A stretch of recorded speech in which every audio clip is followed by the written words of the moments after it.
So here we are sitting with Buck Kern, the executive director of Snowball Express. How are you? Lovely. Doing good. How many years have you been attending Snowball? Since 2009. Oh, Few so years. that's 5 years. 5, 6. It's about the same amount of, us, yes. So you started when I started. First year here now. No, I'm sorry. When were you here? I started 2011. We don't even know what year anymore. Yeah, it's late. That's It's nice. okay. See, I told you. There you go, It's Anna. very late. He did and call it. everybody's He called it. tired This is because true. the last night of Snowball. Yes, and it was an amazing year. It was. You guys Did you like it? Really, I loved We loved it. it. Good. The kids like it? They did. That's what counts. It was very nice. Good. So, what does Snowball Express mean to you? It means I get to meet great people every year. I get to work with great people. I get to know great heroes through their kids and spouses. And have the pleasure of watching some of their kids grow up over the years and turn into really good kids. You've got about, what, 2,000-3,000 nieces and nephews? Yeah, it's a big family. Old Uncle Buck. It is a big family, and we love having a family reunion every year, and then welcoming new families into our family. So we got a lot of new families this year. So We did. and then we want you guys here who have been coming to be here to watch over the new ones. Which is always a good thing. Yep. So it's, I mean, that's part of what this is about, is bringing new families in and having those other families who have been traveling the road you travel for a while. They're for them when they get here, so that you can help them along the way that somebody else hopefully helped you along the way, and made sure they got down the road safely. So, how did you get connected to Snowball Express? The answer is, We'll go with quick. I answered the phone one day. People asked me that, and I was at work, and the phone rang, and I picked it up, said hello, and it was a guy in our accounting division who was doing bookkeeping for Snowball, and it was 2009, the year that the organization and the event moved from Southern California to Texas, and so he asked if I would go to lunch and meet with some of the board and talk about Snowball, which I did. And Never look back. no, I didn't. I went to lunch, and so he said, would you go to lunch sometime? And I said, sure. When? He goes, how about today? So that day I went to lunch, met, listened to what Snowball was, why it was held in December, and I remembered a December when I was about 9 years old. I grew up a Navy brat, mostly just a brat, but I remembered at Christmas when I was 9, my dad was deployed, and I was excited. And about the tree was up, there were presents under the tree, and it was about 2 weeks from Christmas, and my dad was getting back like late January sometime. But I was excited because the tree was up and there were presents under the tree, and I was going to get some stuff. That's what Christmas is about at that age, And so I was excited. I went to my mom and said, a couple more weeks I get to open presents. And she said, yeah, I've been meaning to talk with you about that. And I think my thought was, what's there to talk about? Christmas is in 2 weeks, I get to open presents. And she said, well, your dad's deployed and he's getting back in January. I said, yeah. She said, Christmas is for families, and your dad is part of this family. So we're going to wait until he gets back, and then we're going to celebrate Christmas. And I remembered that Christmas Day, not opening presents, and having my friends come over to the house and show me all the cool stuff they got, and me showing them mine still wrapped up under the tree. And I remembered how difficult that was. And then I had another thought, which was, it really wasn't that difficult, I guess, because my dad came home a few weeks later, and we opened presents together. And we came home every year after that.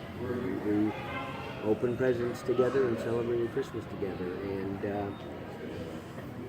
so for me, that thought was, I guess it really wasn't that big a deal, because he came home. I was one of the lucky ones. And for all of these kids, their dads never come home, or in some cases their mom. But so that was kind of my connection, and I remembering that Christmas, and I hadn't thought about it in years.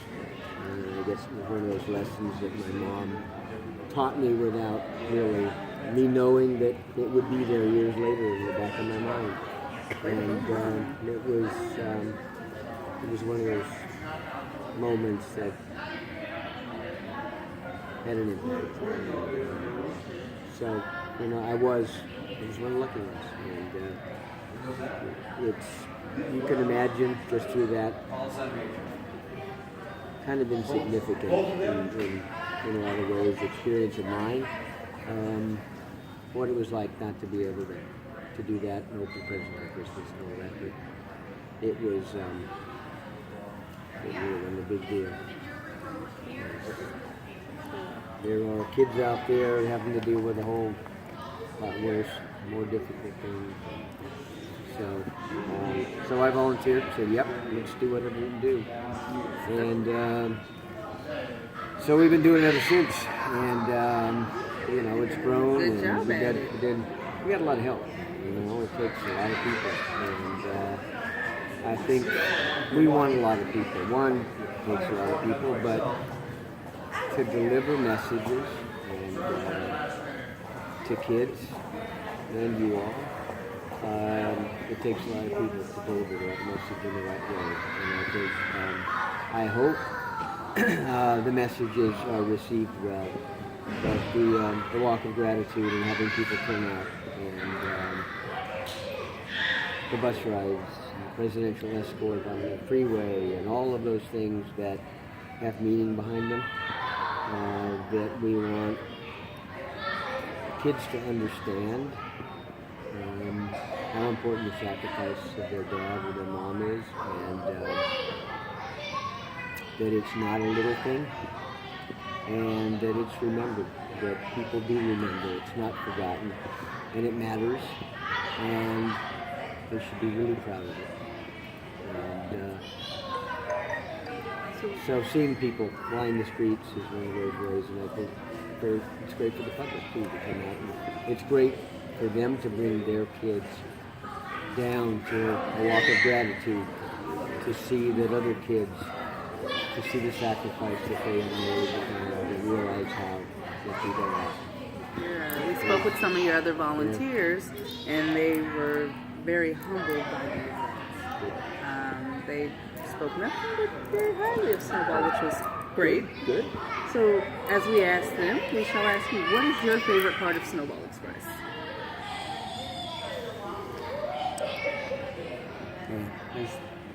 I don't know if there's a favorite. I mean, the whole thing is great. There's moments.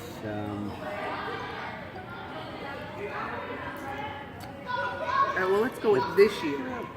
What was your favorite I mean, there's moment moments this year? each year. There's things that happen.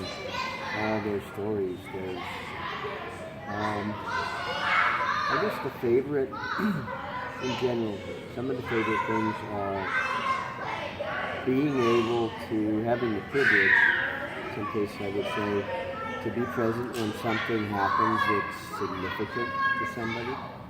And seeing that somebody's life is changed in a really positive way because of something that happens. Hearing from a widow that her life was changed because something happened. And it is, we kind of refer to it as the magic of Snowball or a God thing, but there are moments, there are things that happen because they're meant to be. And a couple years ago, we sent out the notice, the announcement that it's time to sign up. And I got a note back from a widow. And it was something to the effect, I know that Snowball is for the kids, but you need to understand how important it is for us widows. And she told me that she had been to the event, the program, for the first time in the prior year. And she said, I lost my husband a few months before I came to Snowball.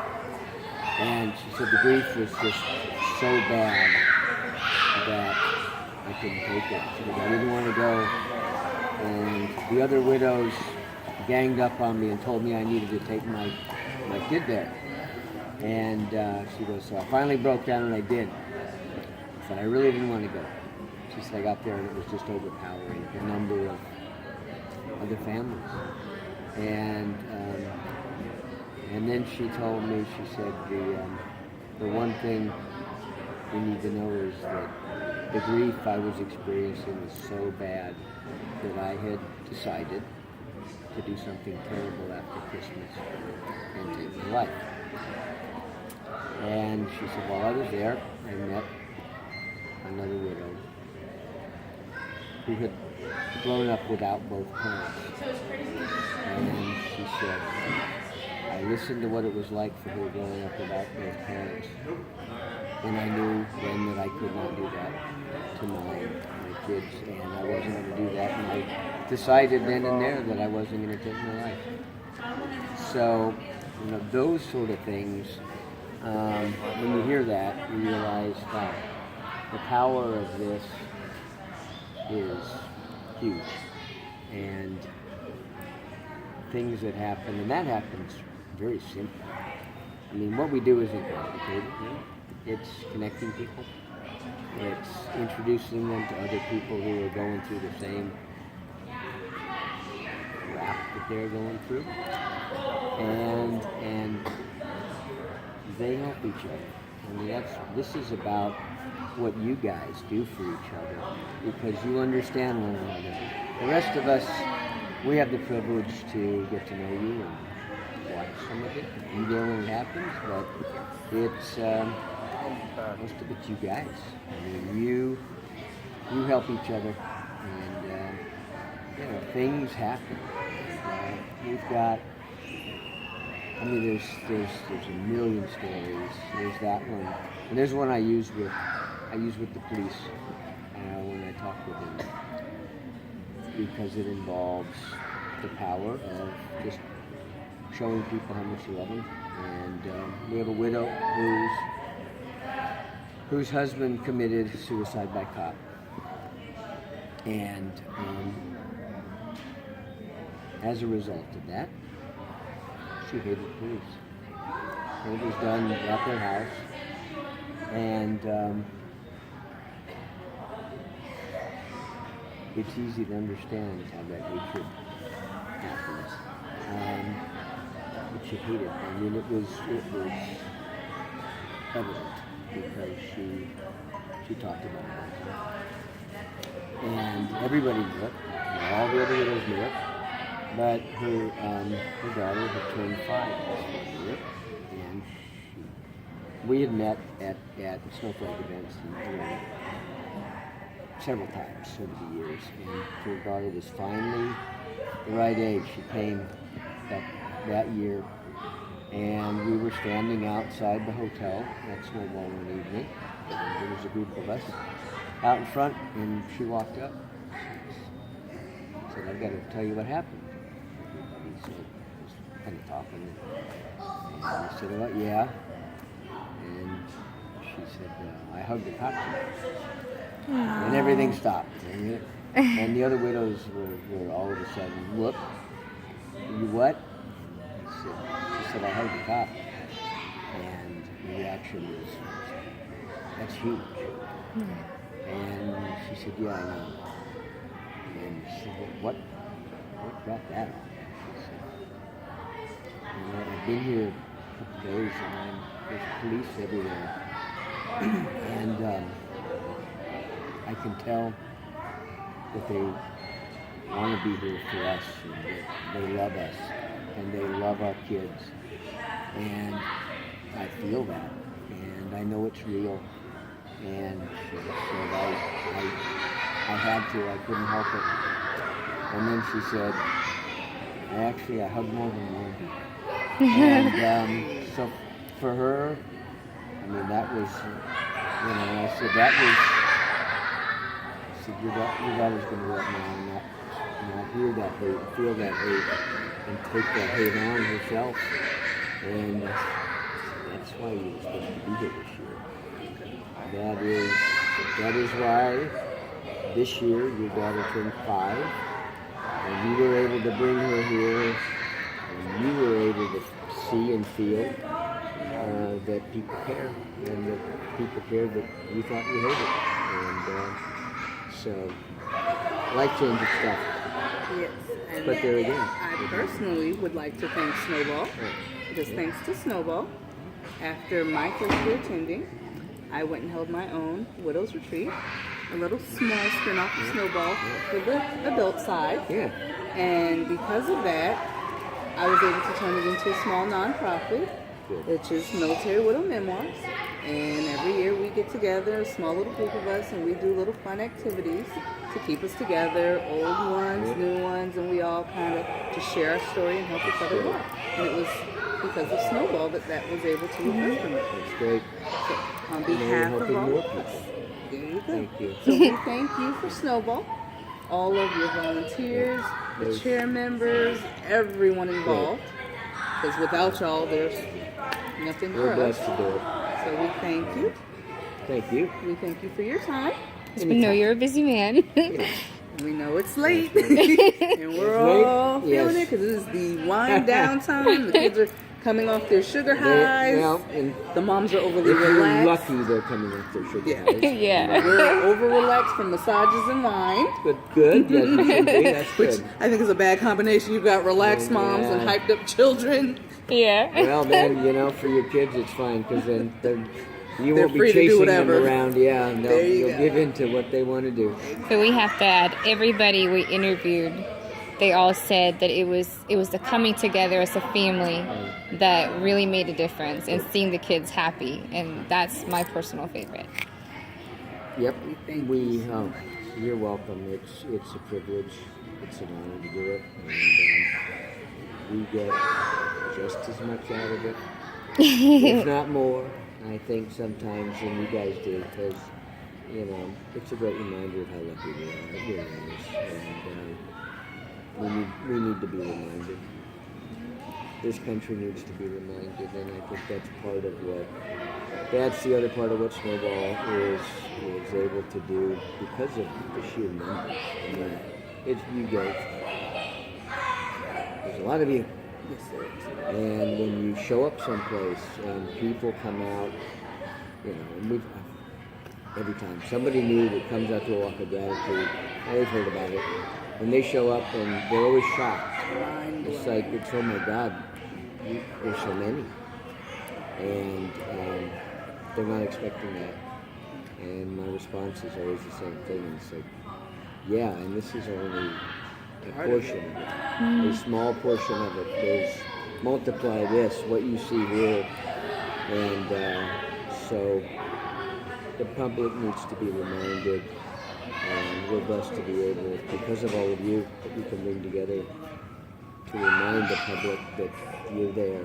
Well, we thank So, you for always thank you. honoring ours and never forgetting them, and allowing us to share our lives with you all. We are blessed that you allow us into your lives. And we look forward to seeing you next year, sir. I hope so. You Aw. better. Thank you. We love you guys. Thank you. Thank you so much. Thank you.